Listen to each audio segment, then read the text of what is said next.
வணக்கம். நம்ம இப்ப இந்த வீடியோல என்ன பார்க்க போறோம் அப்படின்னா, இன்கம் டாக்ஸ் அசஸ்மென்ட் இயர் 25-26 ஓட ரெசிடென்ஷியல் ஸ்டேட்டஸ் ப்ராப்ளம்ஸ் தான் இப்ப நம்ம இந்த வீடியோல பார்க்க போறோம். இது பாத்தீங்கன்னா Reddy book problem number 2. Mr. Prem left India for the first time on 17/12/24 and returned back to India on 5th February 2025. Identify his residential status for the assessment year 25-26. இப்ப பாத்தீங்கன்னா பிரேம்ன்றவர் ஃபர்ஸ்ட் டைம் இந்தியா விட்டு 17/12/24 போயிருக்காரு. அதுக்கப்புறம் 5th February 2025 return வந்துட்டாரு. இவரோட residential status வந்து identify பண்ண சொல்றாங்க. எஸ் போடலாமா ப்ராப்ளம்? ஓகே. இப்ப வந்து இவரு எத்தனை கண்டிஷன்ஸ் ஃபுல்ஃபில் பண்றாருன்னு பார்க்கலாம். பேசிக் condition 1, 182 days in the relevant previous year. Okay. இப்ப இந்த relevant previous yearன்றது என்ன? 24-25 தான் relevant previous year. 24ன்றது 1/4/24ல இருந்து 31/3/25 வரைக்கும் relevant previous year. இந்த இயர்ல அவர் வந்து 182 days ஸ்டே பண்ணியிருந்தாரா அப்படின்றத பார்க்கலாம். ஃபர்ஸ்ட் டைம் எப்ப போயிருக்காரு பாருங்க, 17/12/24 போயிருக்காரு.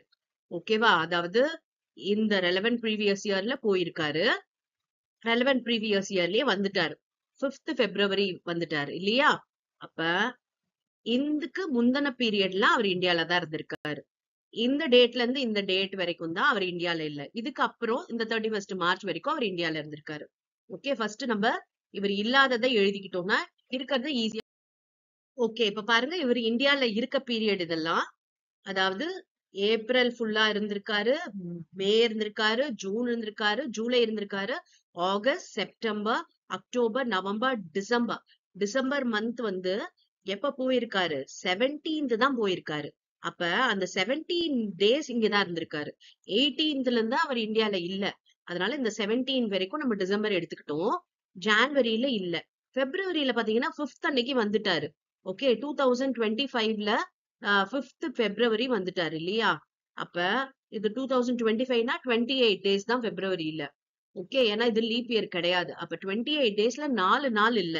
ஓகே, அப்ப மீதி நாள்லாம் இருந்திருக்காரு. 4 நாள் 28ல 24 days வந்து அவர் இருந்திருக்காரு. அப்புறம் மார்ச் ஃபுல்லா இருந்திருக்காரு. பாருங்க, இது வந்து இல்ல. அண்ட் இங்க பாத்தீங்கன்னா 24 days இருந்திருக்காரு. அண்ட் இங்க 31 days இருந்திருக்காரு. இந்த டிசம்பர்ல 17 நாள் இருந்திருக்காரு. சோ இது எல்லாத்தையும் ஆட் பண்ணலாம். ஆட் பண்ண எத்தனை டேஸ் வருதுன்னு பாருங்க. 316 days வருது.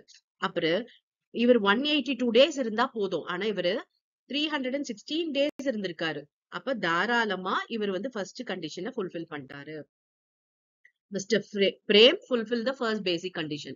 இவரோட டேஸ் வந்து 182 டேஸ்க்கு மேல இருந்ததுனால. இப்ப அடிஷனல் கண்டிஷன் பார்க்கலாமா? அடிஷனல் கண்டிஷன் என்ன? 10 previous year preceding the relevant previous yearல 2 years அவர் ரெசிடென்டா இருக்கணும்ன்றது தான் கண்டிஷன். 2 years ரெசிடென்ட்னா 182 டேஸ்க்கு மேல 2 வருஷம் இருந்தா போதும். எஸ், அடிஷனல் கண்டிஷன் எழுதியாச்சு. 10 ப்ரீவியஸ் இயர் ரெலவென்ட் ப்ரீவியஸ் இயருக்கு முன்னாடி. அப்ப 23, 24 அதுல இருந்து 10 வருஷம் பின்னாடி பாருங்க. ஓகே, போட்டாச்சு. இப்ப பாத்தீங்கன்னா இவர் ஃபர்ஸ்ட் போனதே எப்ப? 17/12/24. 17/12/24ன்றது ரெலவென்ட் ப்ரீவியஸ் இயர்ல தான் வருது. ஓகே, இவர் அவுட் ஆஃப் இந்தியா பாத்தீங்கன்னா ரெலவென்ட் ப்ரீவியஸ் இயர்ல தான் போயிருக்காரு. ரெலவென்ட் ப்ரீவியஸ் இயர்லயே வந்துட்டாரு. அதுக்கு முன்னாடி 10 வருஷம் பாத்தீங்கன்னா அவர் இந்தியாவில தான் இருந்தாரு.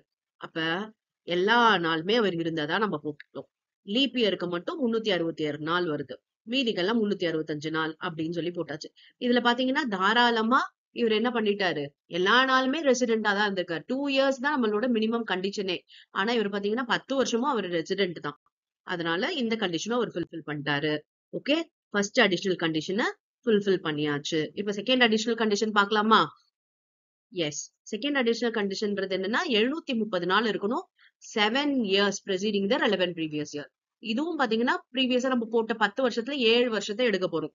தாராளமா இதுல இருக்க போறாரு இல்லையா? ஏன்னா எல்லா நாளுமே அவர் இந்தியால தான் இருந்திருக்காரு. அப்ப மொத்தம் பாத்தீங்கன்னா எவ்வளவு நாள் வருது? 2557 days வருது. ஓகே, 7 வருஷம் ப்ரீவியஸ் இயர் எடுத்தோம்னாவே இவர் 2587 நாள் இருந்திருக்காரு. அப்ப இந்த கண்டிஷன் செகண்ட் அடிஷனல் கண்டிஷனும் இவர் ஃபுல்ஃபில் பண்ணிட்டாரு. Okay, second additional condition fulfilled Prem. அப்ப இவர் பாத்தீங்கன்னா ஒரு பேசிக் கண்டிஷன் பண்ணிட்டாரு, 2 அடிஷனல் கண்டிஷனும் ஃபுல்ஃபில் பண்ணிட்டாரு. அதனால இவர் யாரு அப்படின்னு பாத்தீங்கன்னா resident and ordinary resident. Okay, ஒரு பேசிக் கண்டிஷன், ஒரு அடிஷனல் கண்டிஷன்னா தான் ரெசிடென்ட் நாட் ஆர்டினரி ரெசிடென்ட் ஆவாங்க. இது ரெண்டு அடிஷனல் கண்டிஷனும் ஃபுல்ஃபில் பண்ணதுனால இவர் ரெசிடென்ட் அண்ட் ஆர்டினரி ரெசிடென்ட் ஆயிட்டாரு. ஓகேவா? இந்த ப்ராப்ளம்ஸ் எல்லாமே ஆல்ரெடி நம்ம வந்து வீடியோஸ் பண்ணியாச்சு. இப்போ இந்த அசஸ்மெண்ட் இயருக்கு கேட்டதுனால நான் ஃபியூ ப்ராப்ளம்ஸ் போடுறேன். அண்ட் உங்களுக்கு பர்டிகுலரா ஏதாவது ப்ராப்ளம்ல டவுட் இருக்கு அப்படின்னா அந்த ப்ராப்ளமோட இன்ஃபர்மேஷன் மட்டும் நீங்க ஷேர் பண்ணீங்க அப்படின்னா அந்த ப்ராப்ளம்ஸ் உங்களுக்காக ஒர்க் அவுட் பண்றேன். S. Thank you for your patient listening.